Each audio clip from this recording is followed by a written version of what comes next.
Boire un verre en terrasse à Londres, un lointain souvenir. Mais le pays le plus endeuillé d'Europe entrevoit la lumière au bout du tunnel. Après un troisième confinement en début d'année, l'Angleterre se prépare à un retour à la normale, d'après un plan en 4 temps annoncé par le Premier ministre, et ce grâce à une vaccination massive. Un adulte sur 3 a déjà reçu la première dose. Nous ne devons plus seulement nous appuyer sur les confinements, les restrictions et la mise entre parenthèses de nos vies, explique Boris Johnson, car chaque jour, cette campagne de vaccination renforce le bouclier que nous sommes en train de créer autour de la population et nous sommes engagés sur la voie de la liberté.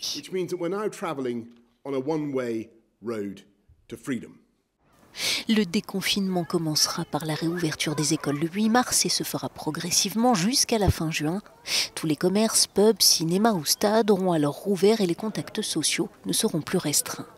L'optimisme britannique s'appuie aussi sur une étude scientifique selon laquelle les vaccins Pfizer et AstraZeneca ont permis de réduire les hospitalisations de plus de 85% après une dose seulement.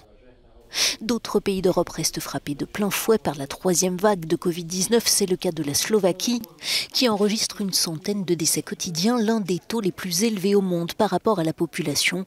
Le pays appelle ses partenaires européens à lui fournir des vaccins.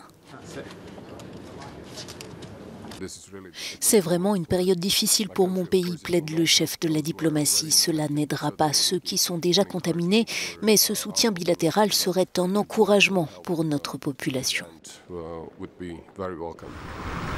En France, après les Alpes-Maritimes lundi, c'est la ville de Dunkerque qui envisage des restrictions locales en concertation avec le gouvernement.